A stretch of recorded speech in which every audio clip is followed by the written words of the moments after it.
The Harris-Walz campaign events today and tomorrow are in Arizona and Nevada, respectively. Those are two of the 11 states that will likely or definitely have abortion measures on their ballots this fall.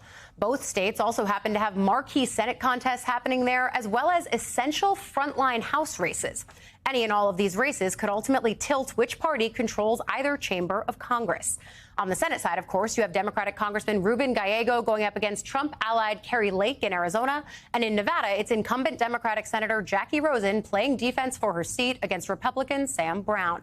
It's there in Nevada, though, that I want to start with someone who was just out on the campaign trail with Senator Rosen. That's Emily's List President Jessica Mackler. Jessica, I wonder if you could give me your sense from the ground of what you saw in Nevada and the tough road that Jackie Rosen has ahead of her there. Well, I will tell you that voters in Nevada and activists in Nevada are fired up. It's what we're seeing across the country, and it's because they are going to have the opportunity this November to vote on abortion rights and reproductive freedom and the future of those issues in that state in numerous ways. And they are going to do that with Jackie Rosen, who we need to secure the Senate majority, to keep that Senate majority, to prevent a national abortion ban, and through a ballot initiative that can enshrine those rights in their Constitution. So they're fired up. They're ready to go. This has been an issue that we've been tracking, of course, so closely over the last 2 to 3 years. The ways the conversations have been had have changed. I've covered reproductive health care for 10 years, and this is a completely different moment. But it strikes me that most of the key messengers on this are also women. Does that play a factor here when you have Vice President Kamala Harris and then, of course, many of the senators who are going heavily on this issue are women themselves? It absolutely does, because for voters, it's a deeply personal issue. One thing we've seen in our research since the Dobbs decision is that this is something that's really intuitive for voters, for women voters, but voters in general, because they understand that this is something that the ramifications, the consequences that we're seeing are things that are having a huge impact on people's lives. And so when Senator Jackie Rosen can talk about her experience, or when Vice President Kamala Harris, who has been leading this fight for her entire career, speaks, she's saying something not just about where she stands on this issue, but about her personal values. And that really resonates with voters. You had former President Trump, meanwhile, yesterday trying to downplay the significance of this issue. Let's take a listen to that.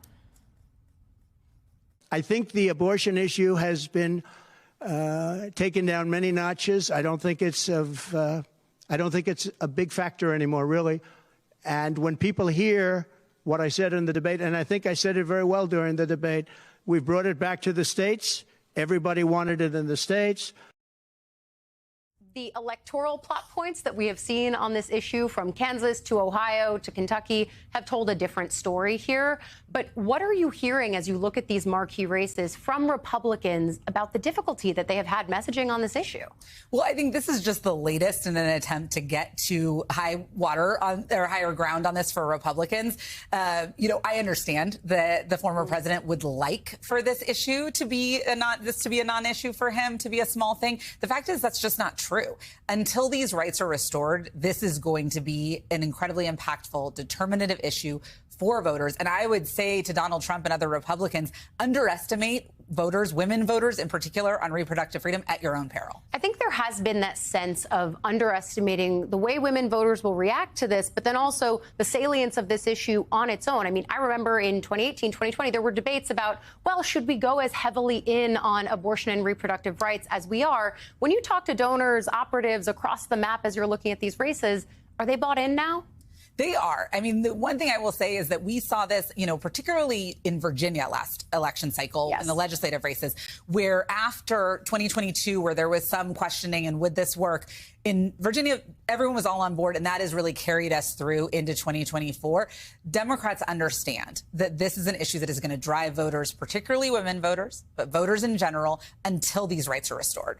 I want to broaden out to talk about this sort of present political moment that we're in. I wrote a book, of course, about women and the presidency, and a huge part of that work is building the pipeline, getting women into office, leveling the playing field for them to run. That's, of course, where your work at Emily's List comes in. But there's new data I want to show you from the Center for American Women in Politics that shows less women running this cycle across various offices. Of course, there's still more than 400 of them running for the House and other races. But what does that tell you? Why the drop-off?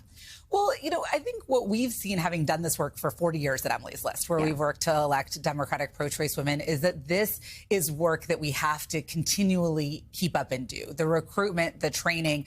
We know that women candidates face unique barriers. We know that they have to be asked more times to run than their male counterparts. And so it's just means that the work is not done. But I will say this, when we see Kamala Harris at the top of the ticket and the absolute electric energy that she is bringing to this campaign and women turning out, I think that is going to be another spark for candidates and women candidates in particular when they look at her and see strength in a woman candidate. And that's what she's showing us. And it's really exciting. It also strikes me that we are in this moment with another female nominee at a time when there was no active primary to go through. And primaries, as you and I both know, are the time for women candidates where the dynamics of race and gender can cut against them the most.